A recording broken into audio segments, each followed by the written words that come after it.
Hey, Lindsay, how's it going? Hey, Aubrey, what's shaking? Oh, well, it's time I went on vacation. I'm headed to Rocky Point this weekend. I can't wait. Nice. And it's weird that I open up by saying, what's shaking? Normally I say, what's shaking, right? What's happening? I Right. dropped the ing, but for some reason it was in the role play. So I decided I I know I needed had to a be little more role play formal. here so that I could use the subjunctive mood as a spoiler. That's what we're talking about today. We Yeah. got an amazing question about it.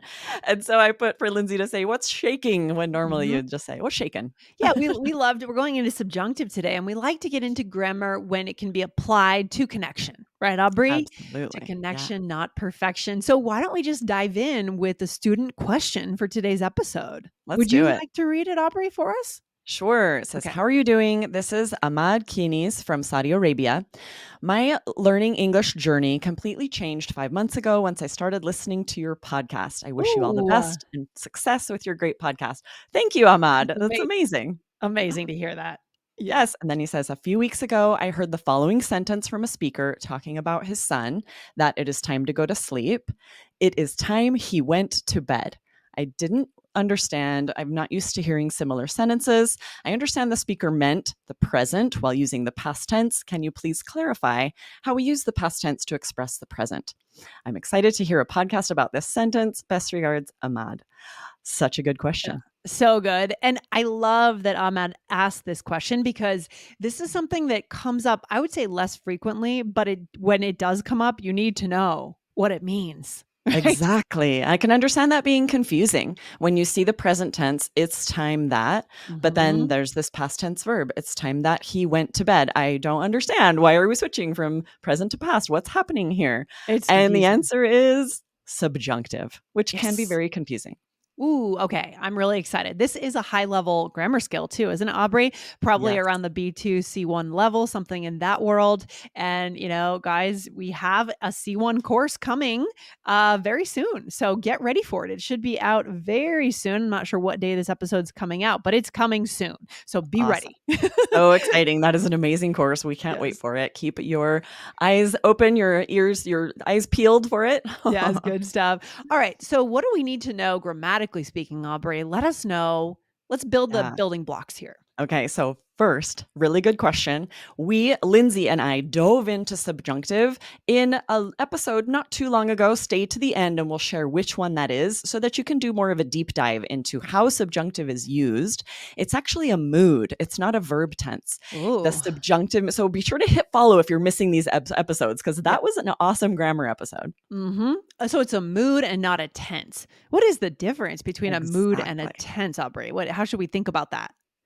Yeah, so if you think about a mood, we're talking about unreal or hypothetical situations. Like Mhm. instead of the actual verb and what is changing Mm. about the time of something, it's more about is this real? Is this hypothetical? Ooh, I like it. Okay. Okay. Maybe we can be specific with what is the formula then for the grammar that we need to know? The Yeah. construction. Yeah. So this specifically what Ahmad is asking about is it's time Mhm. with past subjunctive. So that means you have the instead of the present tense verb, we use the past tense verb, which seems strange to have it's time he Mhm. went to bed. So we're just using the past simple form of the verb, which is surprising. But the good news here is you can often avoid subjunctive. And today we're going to show you 3 ways you could say this. First, we're going to break down how we use subjunctive mood to say this. And then we're going to share 2 other ways that are equally correct. That Mhm. if you're a little stressed about subjunctive and you don't want to have to worry about it, there are other ways to say it. Yeah, but I would say we want to give our listeners the option to use it too today. And Absolutely. just to know, well, first of all, to understand it when you hear it and to experiment with it. Maybe it feels a little out of your wheelhouse, but that is why we push our level and we try new things, right? Yes. So So, that's oh, what we're going to absolutely. dive into first. How do you use this with subjunctive? So, like we were saying, the mood of a verb tells you something about the speaker's attitude or feelings, their mood, Mm, right? And so the subjunctive mood is related to a speaker's wishes, desires, or expectations. So when uh-huh. we say it's high time someone went to bed, that's an expectation. We're Okay. saying, I've expected you to be in bed already at this point, right? Right. So essentially the meaning is something is overdue. right? Exactly. We'll often say it's high time to express the same meaning. It's high time you were in bed. So verbs in the present subjunctive take the infinitive form. Verbs Mhm. in the past subjunctive are identical to their simple past form. So just like we were saying, it's the simple past tense verb. He went. It's time he went to bed. Okay, so let's give some examples to be really clear here. Should we do the first example, Aubrey? Yeah, let's do it. Okay. It's time I got my hair cut. It has gotten really long. Right. Yeah, so you're definitely implying like it's high time, it's past time for this to happen. And that is implied with if you're using the subjunctive. It's not just that it's the exact time for this to happen, I'm ready. It means sort of it's past It's time. past time, right? It's Mhm. overdue. I should have done it last week, but I really need to do it, right? I need to schedule that haircut. Yeah. Exactly. Or it's time I looked for a different job. I need more flexibility.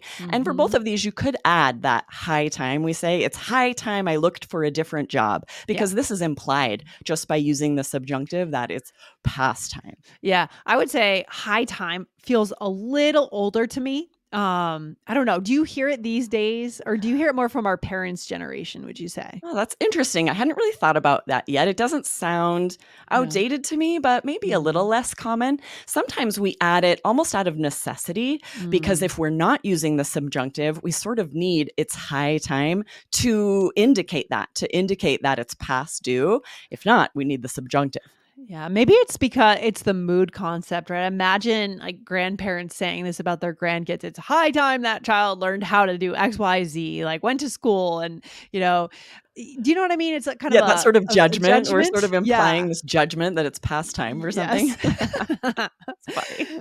All right, cool. But yeah, so So, we said it's time plus the past subjunctive. So the construction here, right, is got subject and then mhm, past tense verb. That's what really throws people off. You might hear natives even make this mistake and say, "It's time I get my haircut," because they're sort of thinking, mm, "I'm speaking about the present. I'm in the present," but really right. what's appropriate here is the subjunctive mood, which is conjugated a little Mhm, tricky. So it mhm. would be past, it's time I got my haircut, or it's time I looked for a different job. Yeah, and if you hear a native speaker make this mistake, obviously we don't correct them, just leave it alone unless you're having a discussion about grammar, which Right, hopefully you're talking absolutely. about more interesting things like connection, how to connect. But don't necessarily mirror them. Say it correctly if you can, because we're doing Sure. this episode. You know how to say it. Just don't get hung up on it too much, right? Yeah, good point, right? Connection, not perfection. You might Yes. hear mistakes about this, you might make them, it's okay. That's why we wanted to give you a couple more options here. We want you to be able to use the subjunctive mood,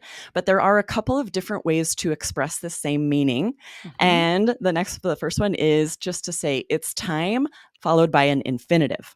Okay. Yes, this is another good option. So, for example, it's time to go to bed, right? Or it's time to cut Mhm. my hair, right? Means the It's time same to look for a thing. different job. Yep, it's the Yeah. same meaning. There's the slightest nuance Mhm. that means more Yeah. like the correct time has arrived. Like, Right. it is time to cut my hair, doesn't mean Mhm. it's past time. So the way you would add that is to say, it's high time. It's high time I cut my hair. Okay. Got it. Yes, I like it. So you're saying the meaning is slightly different here too, right, Aubrey? Is that what you It's mean by that? very slight, but yes, when Slightly we use different. the subjunctive, it's implied that it's overdue, it's past Yeah. time. Right, right, And if right, we right. use that phrase, it's high time, that also gives us that implication of something being overdue. And then these other constructions, we say it's time with the infinitive. And the next one we're going to teach you means more like it's time now. It's time to go to bed. It's like, it's not like you should have been in bed an hour ago. It means it's time now. It's bedtime. Yeah, and I think going back to number 1 with the overdue, like if we compare these 2 sentences, "It's time to leave," it's a bit more neutral, versus, "It's time we left." You could also be using that to kind of put your foot down on like in some Mm. way. So maybe it's the same exact, it's overdue, it's not overdue, it's the moment to leave, but there's a certain emotion and a conviction to what you're saying. You're trying to get your point across more. It kind of gives me the impression that maybe you have told me a couple of times it's time to leave, and Mhm. then we haven't left yet. So you say, it's time we left. Yeah, it's implied like it's Yeah. past time. I've already told you a couple of times we need to go. Right, or I'm imagining a couple at a party, and then, I don't know, someone's upset, one member of the couple is upset, and they say, come on. They grab their partner and say, it's time we left. Kind of an emotional thing a little bit. It's Right, because it is that subjunctive mood of sort of an expectation or a mhm. hypothetical situation. You're saying, like, we should already have left. And that's why I'm using the Yes. past tense, right? Yeah, really interesting. Okay.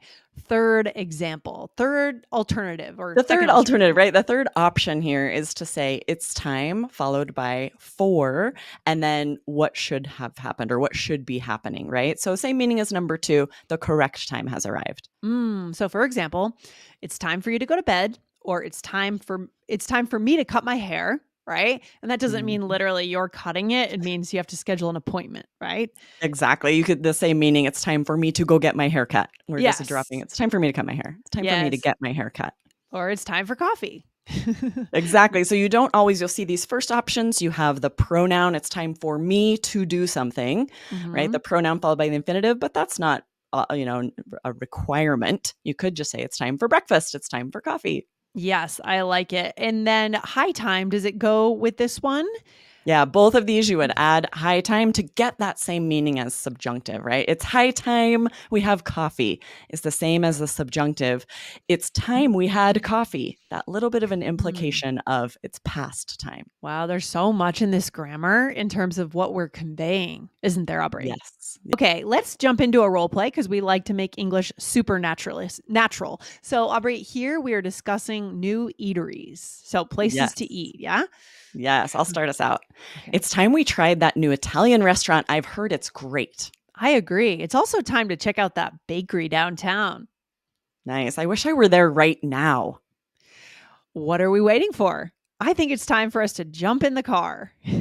Nice. Awesome. So we used all of them here and we also threw in a regular subjunctive. So let's go through this and show what we used here. All right. So, first, you said it's time we tried. So, this is the original chunk, Yes, right? it's time in the subjunctive mood. So instead Mm-hmm. of it's time he went to bed, any Mm-hmm. verb there, right? You take try, it's time we tried that new restaurant. Yes. Little bit of an implication of it's been open a few months now. It's past time we try it. I love it. And then what did I say? And then you said it's also time to check out the bakery downtown. And this is our other option where you can say it's time followed by an infinitive. So Mhm. to check out, we have the phrasal verb check out. It's time to check out that bakery. Good. And now we've got wish. So I wish I were there right now. So the verb wish combined with the subjunctive, right? The past Exactly. So tense. this is the subjunctive mood where we're expressing wishes and desires. That hmm verb wish often triggers the subjunctive. Yes. Instead of saying, I wish I was there, which is a mistake you'll hear natives make, subjunctive, for correct grammar, you should say, I wish I were there right now. And I bet 7 out of 10 native speakers make that mistake too. So It's true. And often they don't even realize they're making it yeah. Or they honestly make it on purpose. Sometimes I because make that everyone else mistake on is. Yeah, purpose. Yeah, because it true. just we've done episodes about this. You want to blend in. Yeah, You want to fit in your environment, right? Who's around exactly. you. And if you're around people that are speaking in fancier ways, maybe at work, you might say it correctly, and then maybe if you're at the football game tailgating, maybe you don't. I'm just guessing for an example here, right? Absolutely. That's the Mhm. interesting thing. One of the many interesting things about subjunctive in English is in informal speech, it's often not used. And so you might even be aware of how to use the subjunctive and not use it because it might sound odd to the people around you. But you would then use it when writing, when trying to up level your speech and your grammar. It's really more like colloquial speech that will often leave off the subjunctive, Exactly. Or maybe Monday morning at work or something, for example. right? We're Yeah. being very informal. Yeah, really interesting. Okay. And then the last one was, did we go through Was that our third one? option here. It's Mhm. time for us to jump in the car. So you can also say it's time. And then for with the infinitive here or with the pronoun, whatever goes next, it's time for something to happen. All right. So, guys, at the top of the episode, we promised that we'd let you know where to go to find another episode about this, right, Aubrey? Yes. And this was episode 1759, The Subjunctive Mood in English. So if you're wanting more of a deep dive into how to use the subjunctive, check that one out. Lindsay and I gave you all the info you need. And just like you were saying, Lindsay, we also talked about why Americans don't always use the subjunctive. Yeah, it's super interesting. Where should we leave our listeners for this episode? What is the final, what do we want them to come away with today? Right? First of all, connection, not perfection. Don't be Yes, stressed about the subjunctive, exactly. but I'm excited for you to dive into that episode to see once you understand it, it's really not that difficult to use. I think what makes it trickiest is that you will often hear Americans not use it. So this isn't one of the things that you can learn as easily just from listening to at least Americans speak. Yeah, and I really wanna see our listeners get eventually to the point, and this happens, C1, C2 level, where they're making mistakes on purpose. And they know that what Yes, they're saying is incorrect, like native speakers, but they're choosing to make that mistake because it just fits better with the moment, and that I that's feel the like could be the dream. definition of fluency and connection, right? That's where fluency and connection come together. Yes, exactly. It reminds me of recent episodes we've done about pronunciation with like wanna, gonna, I'm all of the Yeah. sounds we drop. If you're Mhm. wanting to sound more native and natural, sometimes you also want to drop those sounds. Often it's about getting to the level where you're speaking more like the people around you. 100%. So, guys, speaking of C1, we do have that new course coming out very soon. Get on the list. Go to allearsenglish.com/C1 to be on the exclusive invite list to make sure you don't miss it when it goes live. We've been working on it for a few months here, and we're excited to unveil something brand new, Aubrey. Yes. Absolutely. It is an exciting course. We can't wait for you to get in there. Yeah, coming soon. All right, Aubrey, you have a nice day. I'll talk to you soon. Awesome. See you next time. Bye. Bye.